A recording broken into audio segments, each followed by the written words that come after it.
لماذا الهم؟ لماذا الضيق؟ لماذا الغم؟ وما بالنا لا نفكر إلا في متاعب الطريق؟ أين الابتسامة؟ لا بد أن نراها فوق الشفاه مرسومة. تبسم تبسم وخل الهموم، وخل الغموم، وخل الضجر، لننطلق ونجعل من هذه الكلمات شعارا لنا. Sasa ni wakati wa kuungana naye Sheikh Fathi Faisal Said katika kipindi Usihuzunike, tabasamu nasi.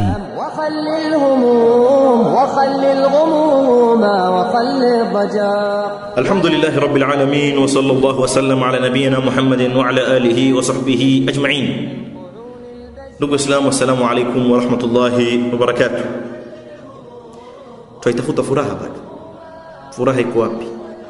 Furaha ya kudumu iko wapi?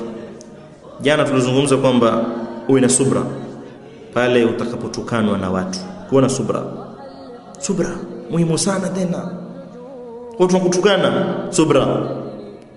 Watu kulaumu, subra. Muhimu fanya yale ambayo Mwenyezi Mungu Subhanahu wa Ta'ala anayapenda. Leo tutaangalia mengine kuhusu watu. Watu kina sisi sio tubaya sana. Leo tutasema usisubiri shukrani kwa mja. Ukifanya kitu fanya lillahi, baadaye uende zako. Kama sema Waswahili, tenda wema uende zako, na ndivyo ilivyo. Ukitenda wema ukaenda zako utakuwa na furaha.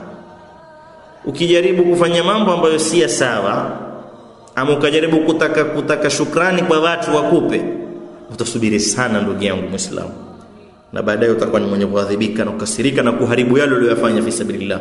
Mungu anasaidia watu kwenda wapa khair, wasubiri wakupe. Hawa wana faida yote hawa. Hawafai kufanyiwa hawa. Kama nitarudi tena huko mimi, na hapa hata shukrani hakuna, mwantukana.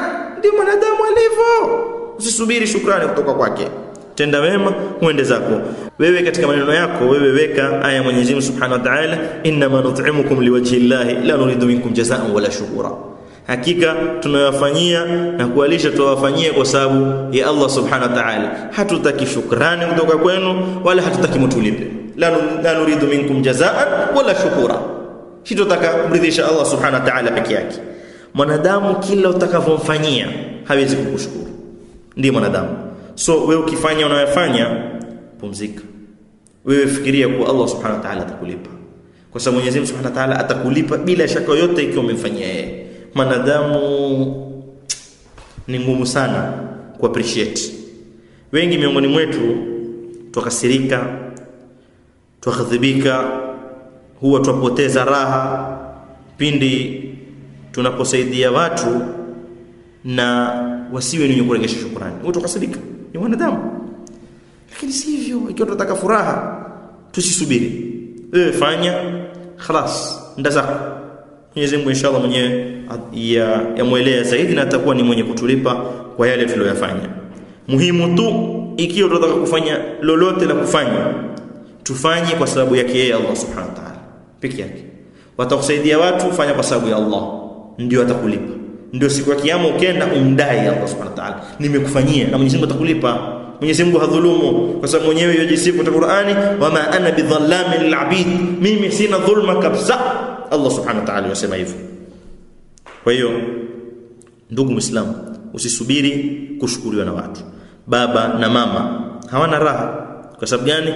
Kwa sababu watoto wao baada ya kuwalea, baada ya kuwalisha, baada ya kuwasomesha, baada ya kufanya kila ambalo ni zuri watamania, baada ya kusubiri kwa maudhi yao, baada ya kufanya yote waliyofanya, mtoto haji kurejesha shukrani kwa babake ama kwa mamake. Ama muone yapo.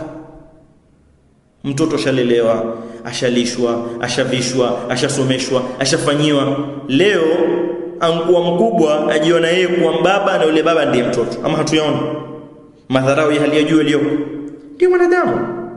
Wakati wote baba mpoteza ama mama mpoteza kwa sababu mtoto wake, leo ankuwa mkubwa yeye wadharau. Yote hayo bila shaka hudhi na uleta unyonge na uleta hasira.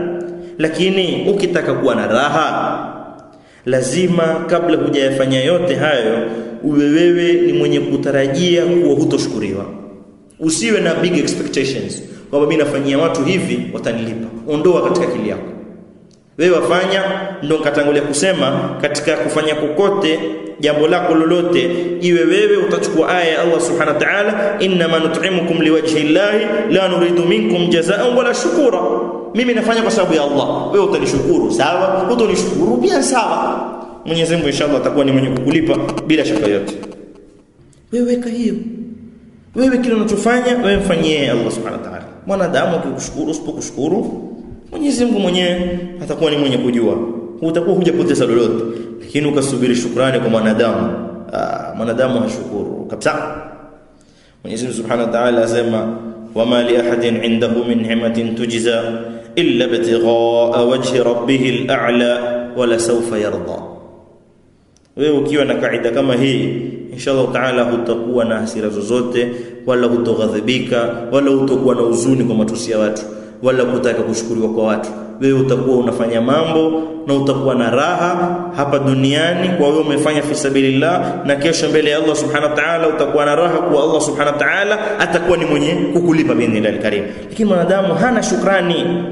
Na wasia mdogo tu kwa watoto, watoto wenzangu, ushalelewa, ushaishi nyumbani, ushafundishwa, hata kama baba na mama mazuzu, wewe waona kwamba mazuzu hawajui kusoma, hawajui hata kuandika jina lao, itie katika akili yako kwamba kusoma kwako umfundishwa na watu wale ambao wewe waita mazuzu, wale ambao wewe waona haya kuambia rafiki zako kwamba huyu mbabangu, wale ndio waliokufanya wewe uwe mwanamume mwanamke, wale ndio waliokufanya wewe kuweza simama mbele ya dunia ukazungumza na wao.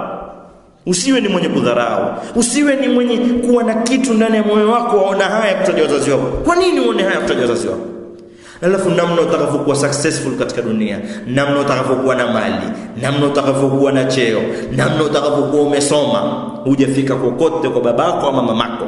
Kama mfano wa yule mtoto aliyekwenda kwa Mtume Muhammad sallallahu alaihi wasallam, ameshtakiwa na babake kwamba hamfanyii babake khairi. Baada ya mambo mengi akamwambia Mtume Muhammad sallallahu alaihi wasallam, mimi nitamganyia babangu mali yake, tusahauliane mimi na yeye, kwisha. Wewe chukua chako, mimi nichukue changu. Mtume Muhammad sallallahu alaihi wasallam akamwambia sawa, gawanya. Wakagawanya. Baba akachukua nusu, yeye akachukua nusu.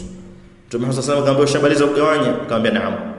Akamwambia sana kwamba maneno, anta wa maluka li abik, wewe na mali zako ni milki ya babako, mali ya babako na wewe pia wa babako. Yayo ni mambo ambayo ni lazima yawe katika akili yetu. Anta wa maluka li abik, wewe na mali zako zote, wewe ni milki ya babako ama mamako. Ndio sababu ya wewe kuja hapa duniani. Huo ni wasia tu mdogo ambao tutataka tukumbushane ikiwa tuendelea na maneno yetu, ili tuwe na furaha pamoja inshallah taala. Wanadamu hawana wema ila kidogo sana. Kidogo sana ndio wanaokumbuka wema. Ukiwatendea watakuwa ni kuregesha wema kama ule kidogo sana. Lakini wengi miongoni mwetu watosahau. Hata Mwenyezi Mungu Subhanahu wa Ta'ala inshallah atujalie tuwe ni miongoni mwa wale wanaokumbuka tunapofanywa fadhila, na tuwe tutakuwa tayari kuregesha fadhila pale tutakapokuwa zenye kuhitajika inshallah Ta'ala. Ndio mwenye kusema kwa mwenye kusema, idha akramta al-karima malaktahu wa idha akramta al-laima tamarrada alayk. Utakapomkirimu yule ambaye ni mtu anayejua uslub na adabu, basi utakuwa ni mwenye kummiliki, utakuwa umemfanya kuwa ni mtumwa wako, atataka daima na yeye kukurejeshea fadhila. Wa idha akramta al-laima, na ukimkirimu yule ambaye hana maana kukirimiwa, mtu ambaye hajui faida, tamarrad alayk, atakwenda kufanyia vitimbi vya kukuudhi badala ya kufurahisha. Ndio wanadamu, usitarajie kabisa kushukuriwa na wanadamu, na inshallah taala utakuwa ni mwenye furaha daima.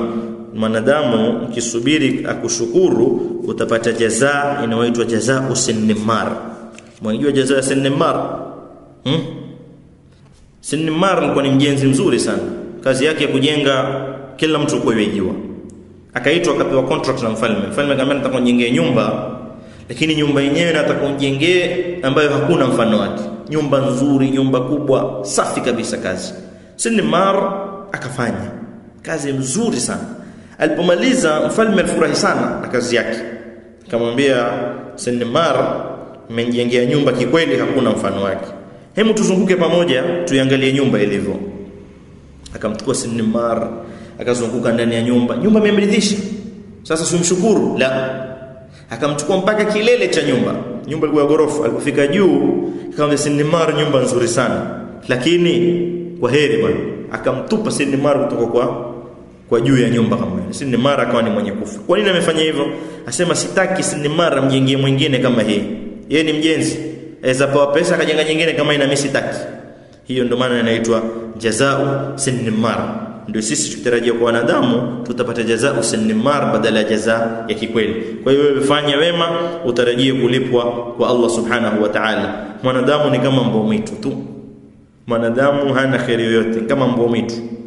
Bali wengine, kuna mmoja katika rafiki zangu alikuwa anapenda kusema sana, mwanadamu hana khairi yoyote, asema fadhila mfadhili mbuzi, mwanadamu atakuudhi. Fadhila mfadhili mbuzi, mwanadamu atakuudhi. Mwanadamu kama mbwa mwitu. Kivipi? Siku katika masiku kuna bwana mmoja alipokuwa akitembea, aliona mbwa mwitu mama amepigwa hapo na watu mpaka kufa. Wakati wa kufa yule mama akajifungua mbwa mwitu mdogo sana. Akamchukua yule mbwa mwitu mdogo, yule bwana akaenda nyumbani, alikuwa na mbuzi, na mbuzi wake amejifungua alikuwa. Akamweka alelewe na mbuzi. Akawa ni mwenye kuishi kwa masiku pale, akalelewa na mbuzi huyu mbwa mwitu. Akaishi mpaka baada ya masiku yule bwana akija kifungua banda lake atakagala mbuzi zake, yule mbwa mwitu nguo mkubwa angwala mbuzi ambao wangwalea. Mbuzi ndiye mamake, amjua yeye, hajui mama mwingine, ajua ni mbuzi. Lakini alipokuwa mkubwa na alipata fahamu akamla mbuzi. Asema na kushangaa kumwambia yule mbwa mwitu, "Waman ambaka anna abaka dhibu." Nani ankuambia kwamba babako ni mbwa mwitu wewe? Wewe wafungua mato wamuona mbuzi ndiye mama, mbuzi ndiye baba. Vipi leo wajamla mbuzi? Waman ambaka anna abaka dhibu. Ndio sisi wanadamu. Tuishi tufadhiliwa, kisha natufadhili tutakamla. Tutakamvuruga. Tutakamchimba na kumbwaga yule anayetufadhili. Ndugu zangu Waislamu, haya ni mambo ambayo bila shaka yote si mazuri kabisa, na hii ni tabia ya wanadamu ambayo haibadiliki illa man rahima rabbi, isipokuwa kidogo ambao Mwenyezi Mungu Subhanahu wa Ta'ala amewachagua mwenyewe, na inshallah tutie katika kundi la hao aliyowachagua. Ndugu Muislamu, ukitaka kuwa na furaha basi subiri na usitarajie kuambiwa shukran na mtu. Wewe fanya uende zako. Bali wewe ukifanya, wewe expect utafanywa maovu na mwanadamu. Wewe umfanyia khairi, mwanadamu atakufanyia maovu. Wewe tarajia haya, ndio utakuwa na raha.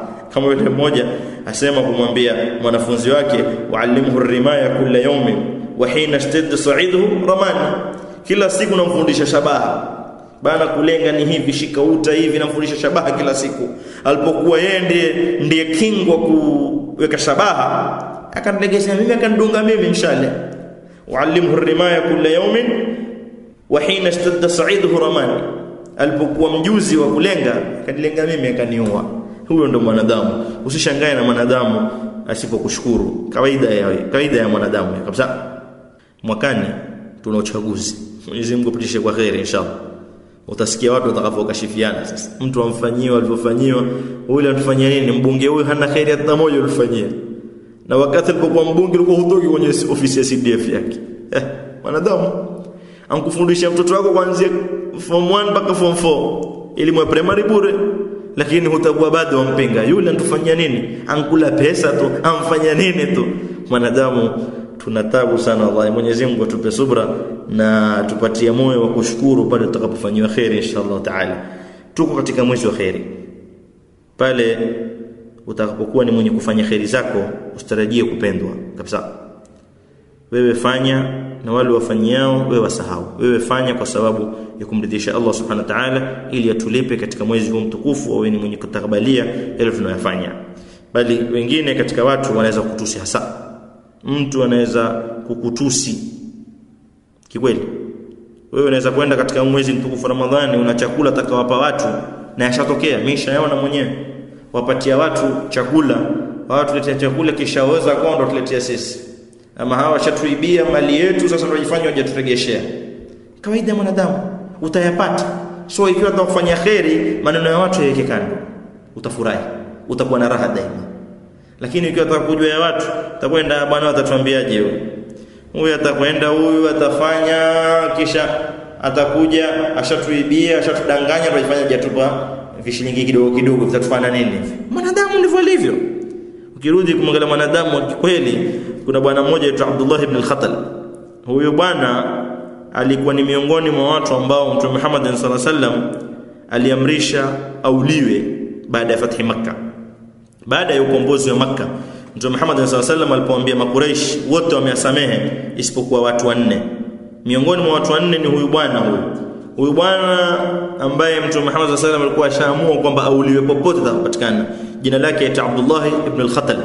Huyu bwana aliposlimu, Mtume Muhammad sallallahu alaihi wasallam alimkirimu sana, alimpa cheo. Bali Mtume Muhammad sallallahu alaihi wasallam alimfanya ni miongoni mwa waandishi wa wahi wa Bwana Mtume Muhammad sallallahu alaihi wasallam. Alimfanya ni miongoni mwa watu walio karibu sana Mtume Muhammad sallallahu alaihi wasallam. Alipokuwa wenda kwao, Mtume Muhammad sallallahu alaihi wasallam akampa mali, akampa mbuzi, akampa na mfanyikazi awe atamtumikia bwana kama yule Abdullah ibn al-Khatal. Lakini mwanadamu muovu, mwanadamu ambaye hana shukrani. Walipofika ndiani safarini, walipokuwa wamechoka, akamwambia mfanyikazi wake, nichinjie mbuzi, mimi nalala, nikiamka nataka kula na njaa. Yule mfanyikazi alikuwa amechoka, taabani, safari ndefu, jua kali, akapitikiwa na usingizi akalala mfanyikazi. Huyu bwana Abdullah ibn al-Khatal alipoamka akamwona mfanyikazi amelala, jambo lilolifanya badala ya kushukuru neema aliyopewa na Mtume Muhammad sallallahu alaihi wasallam na neema aliyoruzukiwa na Allah subhanahu wa ta'ala, alimchinja mfanyikazi. Mimi nakutuma wewe walala. Akamchinja mfanyikazi aliyepewa zawadi na Mtume Muhammad sallallahu alaihi wasallam. Wakati wa fathi Makkah, Mtume Muhammad sallallahu alaihi wasallam asema hawa ni watu ambao ni lazima wauliwe hata kama watapatikana kwenye ukuta wa haram. Huyu bwana akashikwa, na ameshikwa na nani? Mtume akitoa orders kama zile, ilikuwa kuna pana watu ambao walikuwa ni watu wa special operation, rijal muhimmat. Hao watu watatu, wawili wao ndio walimshika hao, Zubair ibn Awam radhiyallahu anhu na Ali ibn Abi Talib radhiyallahu anhu. Hawa ni masimba miongoni mwa masimba wa Mtume Muhammad sallallahu alaihi wasallam. Walimleta mpaka mbele ya Mtume, ya Rasulullah, huyu tumfanye nini? Mtume amemtendeni. Wallahi alitindwa kama mbuzi mbele ya haram, mbele ya maguu ya Mtume Muhammad sallallahu alaihi wasallam. Kaambia Rasulullah, kitu chake hichi alikuwa hana faida, hana shukrani.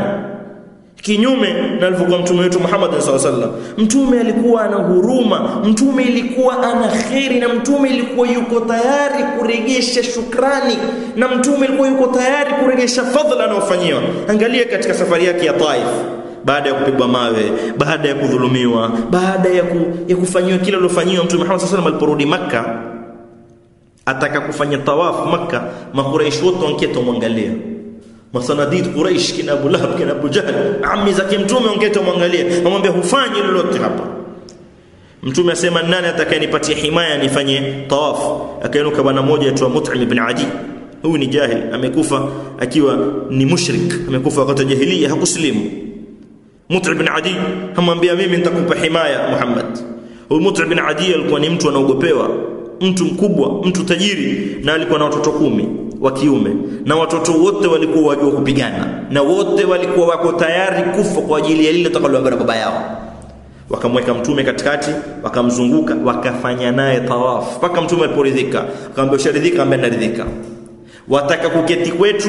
Ndo uketi, tutakupatia himaya. Mtume amwambia kwa leo tosha, nimeridhika na Mwenyezi Mungu atajazi khairi. Mtume akaenda zake. Baada ya vita vya Badr, waliposhikwa mateka wa Quraysh 70, Mtume Muhammad sallallahu alaihi wasallam yuwaambia Makuraish, wallahi law Mut'im ibn Adi yuko hai na angesema niwasamehe, ningewasamehe nyote. Kwa sababu gani? Kwa sababu Mut'im ibn Adi amenifanyia khairi, mimi siwezi sahau khairi kama ile. Lakini maal asaf amekufa ni mushrik, siwezi kumuombea shafaa mbele ya Allah subhanahu wa ta'ala. Ndugu zangu Waislamu, ukitaka kuwa na furaha usitarajie kuambiwa shukran na mwanadamu aina yote. Mwenyezi Mungu atupatie subra, Mwenyezi Mungu atujalie ni watu ambao wanaoshukuru pale wanapofanyiwa, na watu ambao wanaofanya kuyafanya kwa sababu ya kumridhisha Allah subhanahu wa ta'ala. Subhanaka Allahumma wa bihamdika ashhadu an la ilaha illa anta nastaghfiruka wa natubu ilaik. تبسم تبسم تبسم تبسم